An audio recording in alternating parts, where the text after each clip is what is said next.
Hey guys, and welcome back to Let's Play Diablo 3 Beta with me, XPX.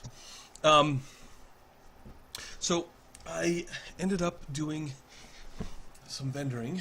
Unfortunately, I crafted a pair of boots, and then I was like, you know what? I should probably show this on camera. So this area unlocks after you finish the quest that I'm currently on.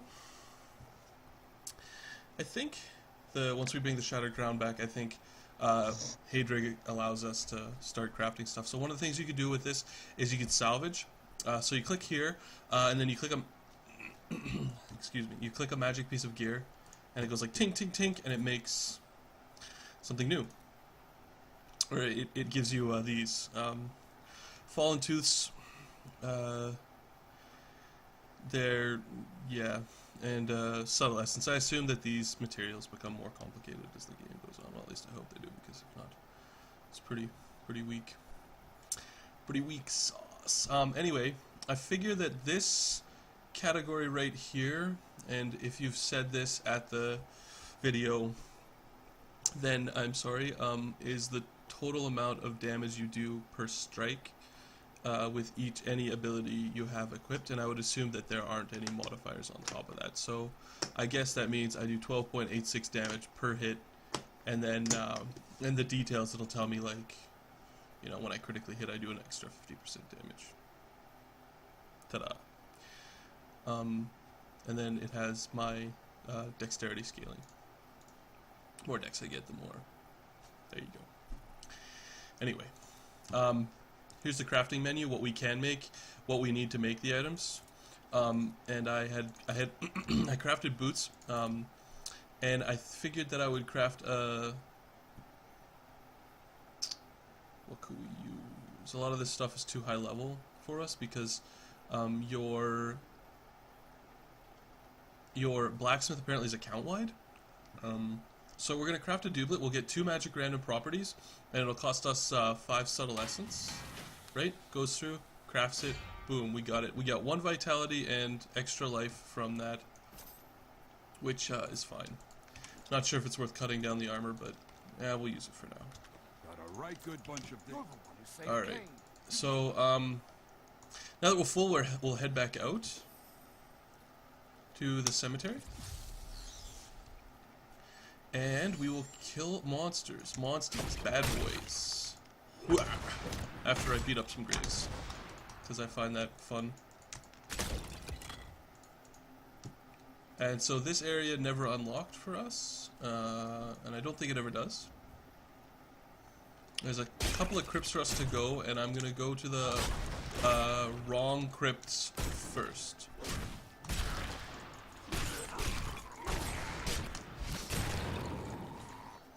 Fortune Shrine. More magic, more gold. Yeah! So one of the things you can do that I like in this game with the crafting system is, if in previous editions of Diablo, gold has been fairly irrelevant. And by fairly irrelevant, I mean almost completely irrelevant. One of the things you can use gold for in the old games is gambling.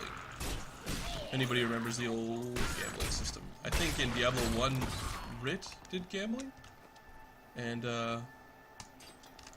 in Diablo 2, you talked to...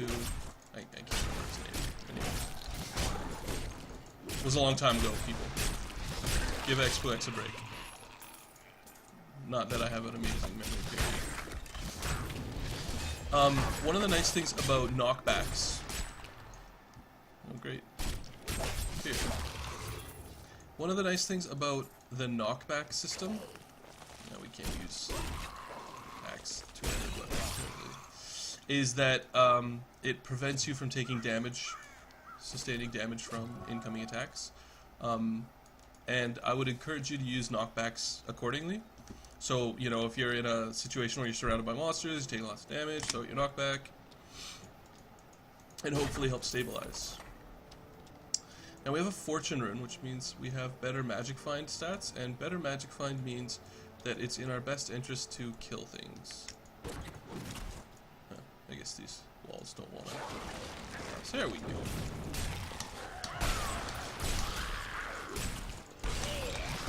And the lashing tail attack appears to be...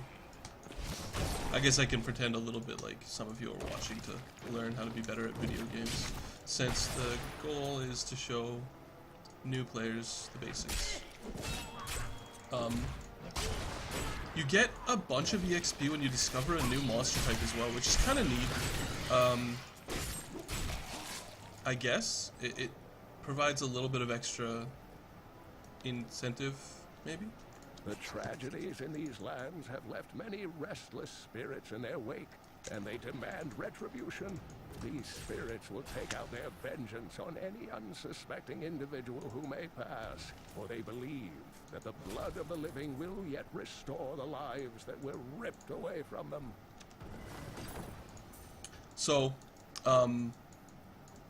as I was saying before I was rudely interrupted by Deckard Cain, it's in your best interests to use the lashing tail attack when you have situations where a lot of monsters are standing in a group, but in a group that's directly away from you. So this situation is you get a lot of damage out of your lashing tail attack, and it's a good way to spend your spirit if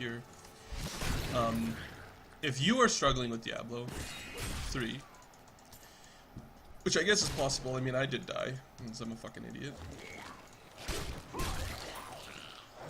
I used my plot but anyway. One of the things you should try to do is maximize your damage output. Do that by equipping 2 weapons, which I will do now. Increases the damage you hit for. It's not a lot, but it's enough. Because you can dual wield, and the dual wield, from what I understand, will factor into the way in which your abilities do damage, at least on the monk, so it'll increase our damage output. And the other thing you could do is if you're seeing, like, if there's a big baddie on you, one of those named guys, you can use your lashing tail attack to interrupt it. So if you see him, like, looking like he's gonna hit you really hard, you can hit your lashing tail attack and it'll stutter his attack and it won't hit you. It's just a little introduction to how mechanics, the basic mechanics of a game like this works.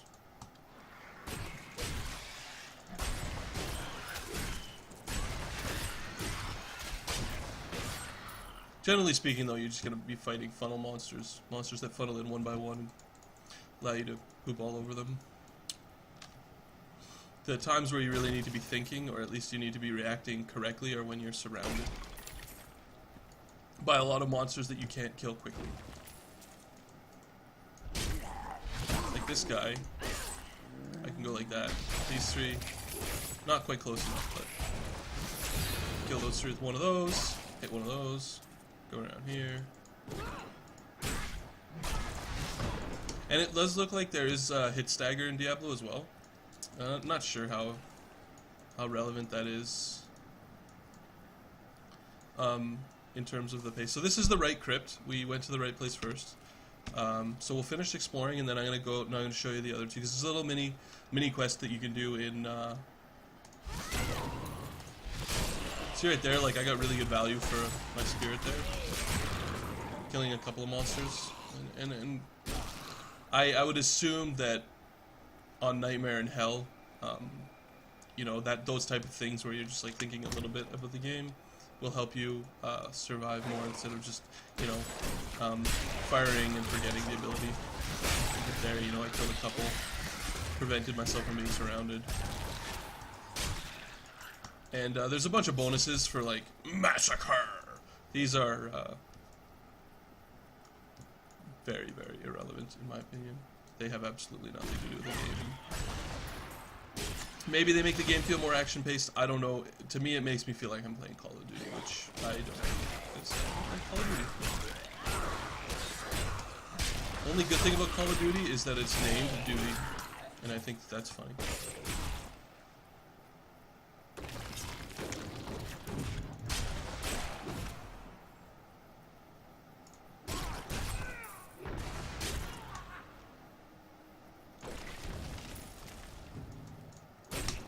And there's no, from what I understand, I haven't figured it out yet, so if there is, I guess you could let me know. There's no quick way to switch between skills, aside from going, like, actually going into here and choosing a different skill, which is, I don't know.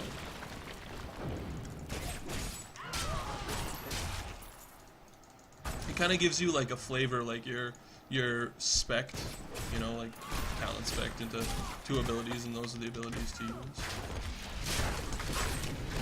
So this guy fears, and these guys knock back. All very annoying mechanics. And they run away. He's gonna wait. Get enough spirit to knock him back. Hit him. He'll run away. He's close, blind him. And then just go like that.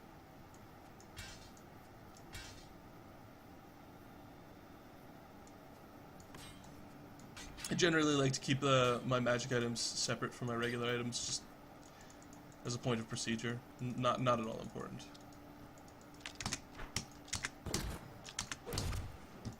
I wish kind of that the monk, like they had given the monk. I understand that there are monk-based weapons, but early on, like it would have been nice if they gave us guitars or fist weapons or something like that, as opposed. So I don't have to be running around here with swords on a character who especially is supposed to be using her fists. But again, these are small complaints. I'm just being hard on Blizzard because I think they know better. I think they could be doing a little bit better job of immersing you in the game and keeping everything keeping everything on a standard of excellence level. And I guess in a way I'm doing this because I want to milk as much playability out of this demo as I can. The game comes out really soon. Like I think it's like under a month before Diablo 3 hits the marketplace. And then whether or not I do like a full playthrough, let's play of that, we'll see how we'll see what you guys think of this. We'll see if you liked it. We'll see if you were like, you bitch too much. Why the fuck are you just complaining about the game all the time? You couldn't do any better. All of those are legitimate complaints that I would fully accept. Demons have been known to devour their own young when no other nourishment is available. Their offspring, the imps, sometimes manage to flee and band together with other demon spawn. They rove in vicious packs, ready to descend upon the unwary traveler and rip his body to shreds with their tiny needle-sharp teeth. So this is a treasure seeker, and they're kind of neat. They're just like a little demon that runs around with a big bag of gold. And when you hit them, more gold comes out. They're kind of neat. I kind of like it. It's like a, I don't know. It feels a bit like Super Mario Brothers to me, but Some devious little goblins have been robbing our merchants. When pursued, they simply open portals and disappear with the most aggravating chuck. Peasantry seem to believe that the goblins serve a great demon lord known as Greed. And furthermore, that their portals lead to Greed's domain. A ludicrous notion, truly. I have a feeling that that is actually correct.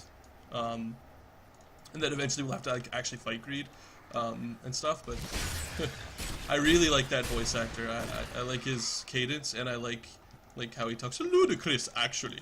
Like, I really like how like he's almost offended by the idea that there would be an alternate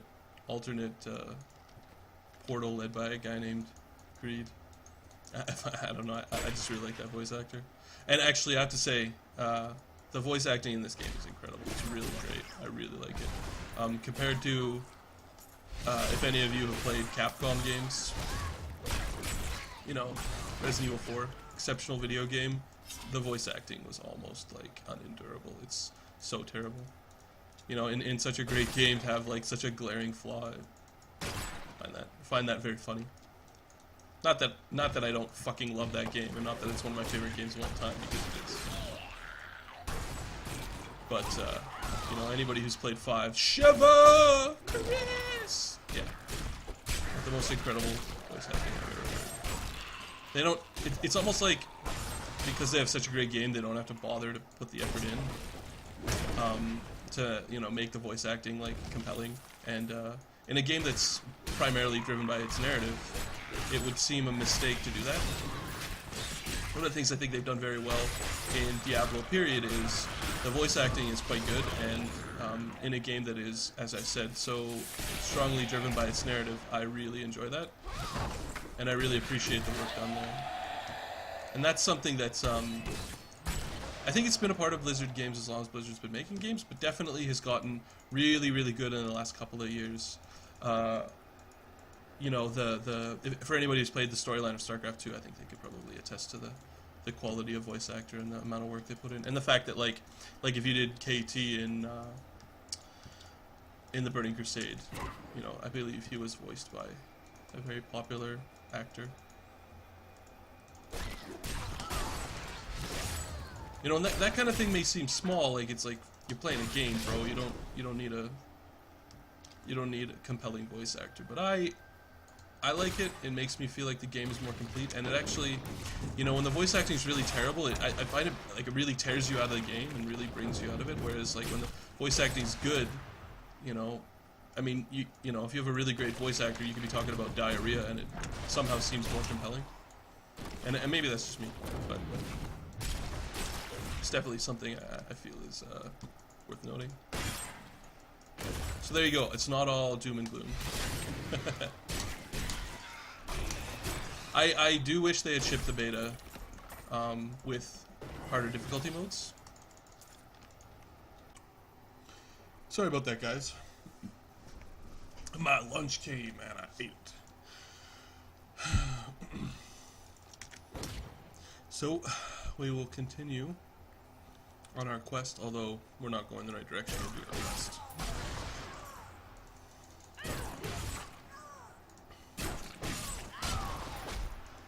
In other news, I got a new dog. Another German Shepherd Cross. And she's fantastic, but she has been having very, very upset stomachs. So I need to take her to the vet.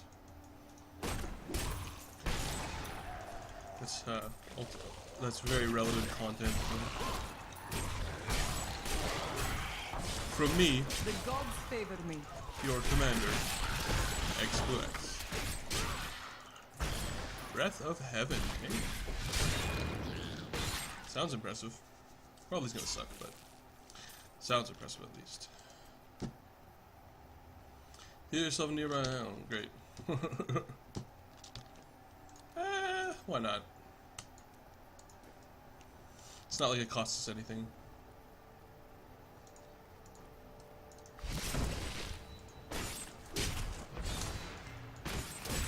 To me, it almost seems weird to have like a resource system. You know, we have Spirit, for example, and then have cooldowns.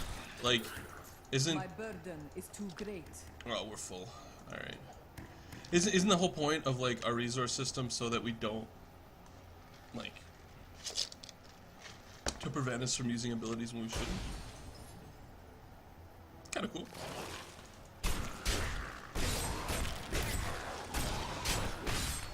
Anyway, we have to go back to town because we're full on loot. I can't carry anymore. And maybe we'll get to craft something new. The crafting system is I like because it gives you something to do with all the garbage you pick up. Go the wrong way. And it also encourages the player to it makes you feel more like you're a dungeoneering person, you know, like a dungeon delver, and that's really, to me, that's really like a core aspect of the Diablo universe. Like the whole game is designed around crawling through dungeons, so it's like why wouldn't you be wearing items that you have found and made, and you know, disassembled things you don't need into other things you do need. I like that. It's very, very interesting and dynamic part of the game. Although I do feel, in a way, it's just replaced the old gambling system. I feel like Found some interesting things on my latest dig. it's You a should take way a look. better managed version of the gambling system. I like how the armor has like my legs in it and stuff like that. It's very provocative armor. Alright. Go to the blacksmith, break these down. And forge. So we're level 8, right? Yeah, those won't be very good. This would be kind of neat to use. It's like a monk special weapon called a Diablo, but it requires level 15, which we don't have.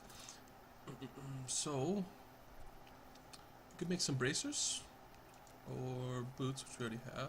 We can't make a belt. We can't make hide gloves. We can't make the helm. Can't make the pants, and we can't make anything else. Okay, yeah, we'll make the bracers. Ka-chow! Let's see. 1 intelligence and extra EXP. Well, they have more armor, so it was worth it. The whole randomness of that means you're gonna have to do it a couple of times before you sort of find the piece you want, which is fine. I mean, that is the old Diablo way. Back to Cemetery of the Forsaken. Was I in the top? No, I was in the bottom. So one of these will be very, I believe one of these will be very short, one of them will be very long, one of them will be very short, and then one of them will be the right place to go. Hopefully this isn't like too boring and repetitive. I mean, it's a brand new game, not even out yet, so if you're already bored of a brand new game, well, if you're already bored of like the hack and slash pace of Diablo, don't buy it, because that's all there is. Narrative and hack and slash. Once you beat it once, this is all you're going to be doing until you min-max your character.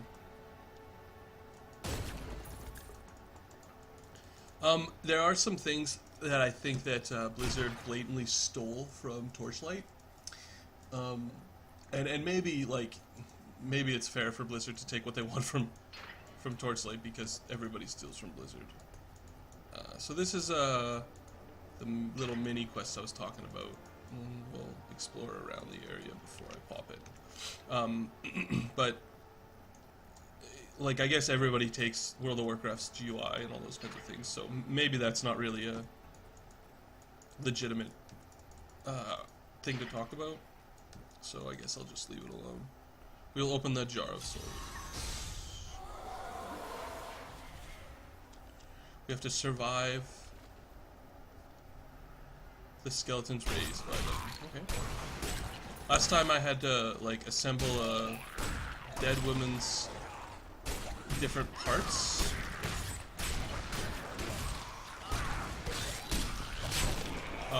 And once I got all of her pieces together.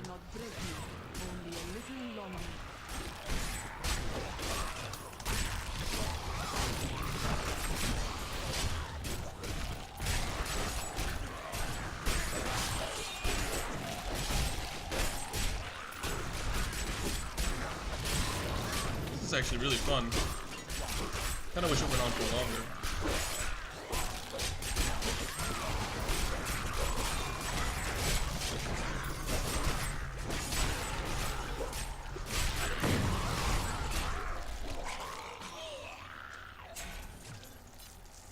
That was sweet.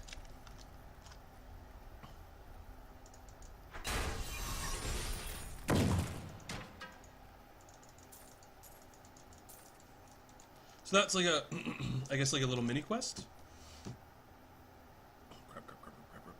Crap, and crap. Which is kind of cool. They put those in to, like, you know, give you stuff to do. You can see the, if you're that type of player, I guess, you can see the effect that World of Warcraft has had on the way Blizzard makes games. And it's, they no longer just put, like, sacks of hit points in front of you for you just to beat on over and over and over again. They make it feel substantial. They make it feel, they try to make it feel challenging. They try to give it some sense of uniqueness. So, like, in that respect, you got swarmed by waves and waves of guys, and then they got worse and worse and worse until you survived. right? Which is why I said it's a shame it's not longer, because then it would have felt a little bit more difficult, and then it would have been taxed a little bit more, and yada yada yada. Still kind of fun. Definitely more exciting than the same mini boss that you fought that has like one special ability over and over and over again. So I definitely approve of that.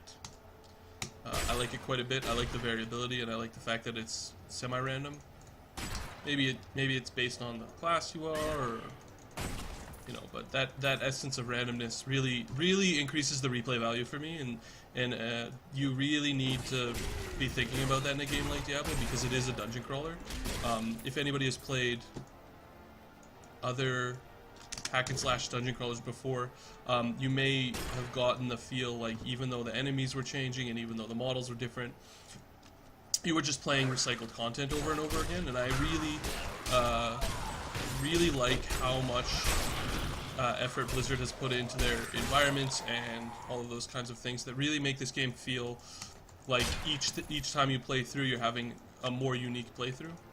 And like here, you know, you can see there's like an area back here just full of like crypt dust, and the environments look really fresh instead of it just being flat cobblestone. The cobblestone has been, you know, knocked away over time, and you have some pillars and candles, and it feels like in D&D we call this having verisimilitude, which means it feels like this is a living crypt, as opposed to in many games where you get the sense that the environment is just put there for you to come in, kill monsters, and move on.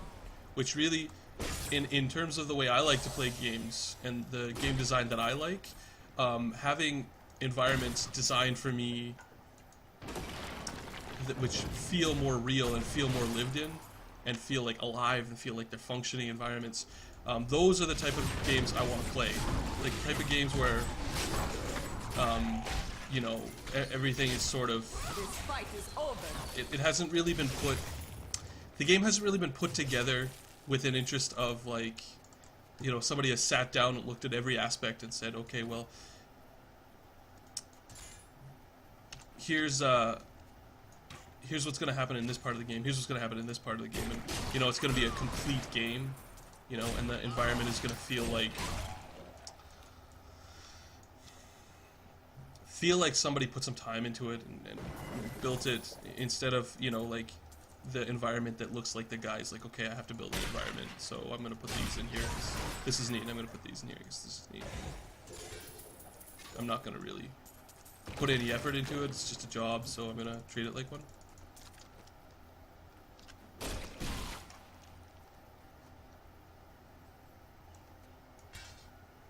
Hey, we got a little hat. Looks kind of neat. And so I like that. I really like that Blizzard does that. Makes me feel like their games are complete, and whatever criticism you may have about Blizzard or even Activision, you have to at least give them that their creative department is unbelievable. Because even if you were to look at, oh, I don't know, let's take which game who do I want to make angry? You know, if you look at, like,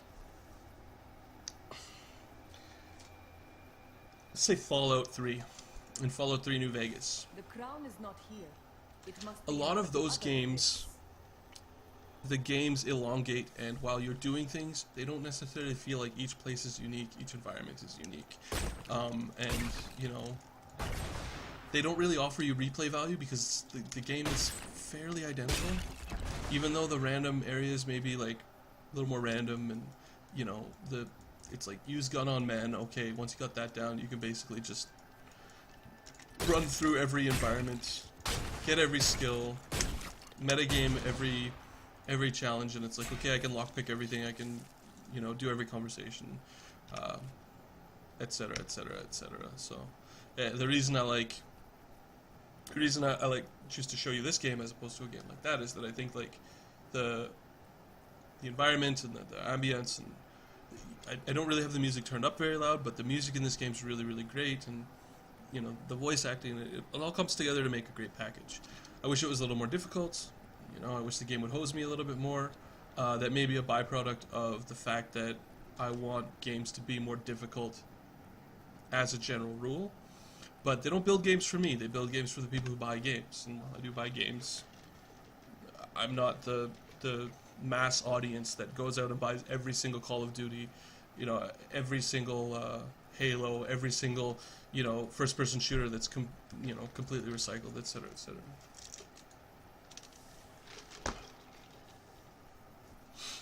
The crown is near. And like, I don't have a problem. I'm not trying to be a hipster. I don't have a problem with popular games at all. I have a problem with game companies insulting me. You know, and one of the, I mean, to talk about DRM, one of the more successful methods of DRM is just to require the player to have an internet connection. And, you know, like, I understand complaints about that. You know, I understand that there may be, some people may have an issue with it. And I respect it. I truly do. I'm not trying to negate anybody's argument about that. But to me, the online option where you're online to erase all the other DRM that could be placed within the game and just allow me to be like, look, I have a secure connection, I'm connected to my account, I'm not a pirate, just to have that basic one level, eliminate all the need for all the secure ROMs and you know, software that has to be installed on my computer and you know, multiple game codes installed over and over and over again. Like, the amount I had to go through to play Mass Effect 2, then to have the system delete my saves, like, it just didn't play the game. And so I kind of think that even though, as I'm talking about how it's not bad, they're about to shut down the servers on me. I still think it's a better option than some of the other options that have been presented.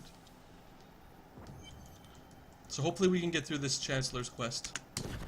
And hopefully the server shutdown doesn't mean that the open beta is over, because that would really suck. Hopefully it'll come, you know, it'll come right back. The nice thing about having our self-heal abilities, it gives us another healing cooldown for us to manage, right? So if we're getting stinged on the health globes a little bit, we can pop that. Gives us another option, having to blow another potion.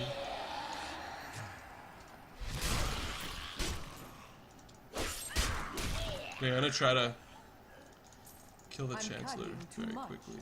We're blind.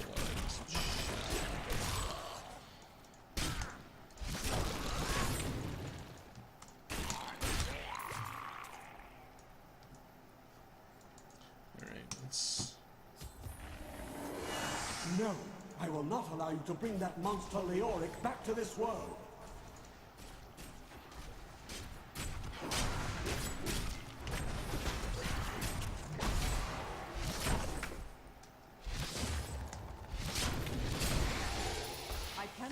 More.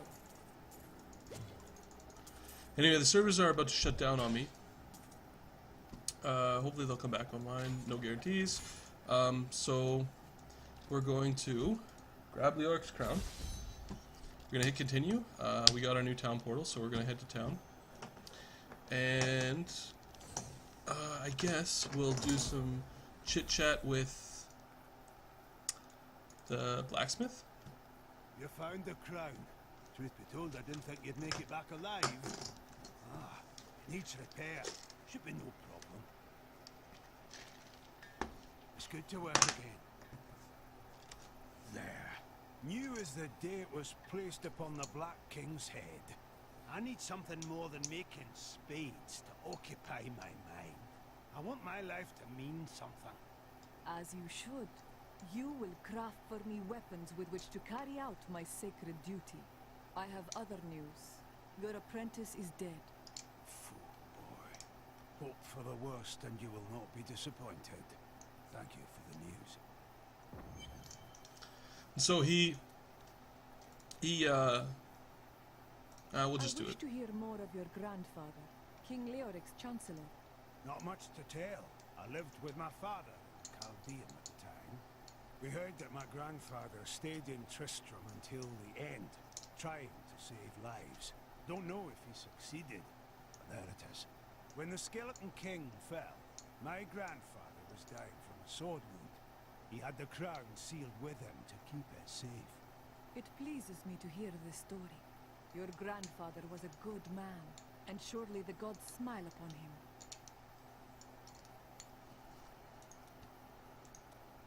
I am surprised to see you working so soon after your wife's passing. There's no point in hiding my face in a pillow. You need weapons, I make weapons. Work needs getting done. I find your devotion admirable, and the quality of your work is impressive. We will speak again. This is interesting in that the conversations are different based on the character class you're playing. That's really interesting. I like that. It's good stuff.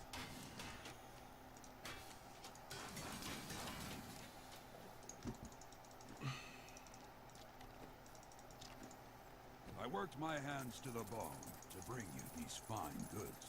So the server's going to shut down. Hopefully I'll be back to record more.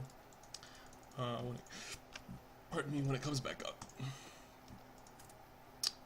In the meantime, can we make anything new? Nope. Nothing that we can wear, and none of the weapons that are worth anything. And 4,000 gold to get shoulder guards and single lock. And the training them time by time just makes it so you can have more things. So I'm going to end the video here, and I will see you guys next time on Let's Play Diablo 3 Beta. Hopefully, there'll be a part 4.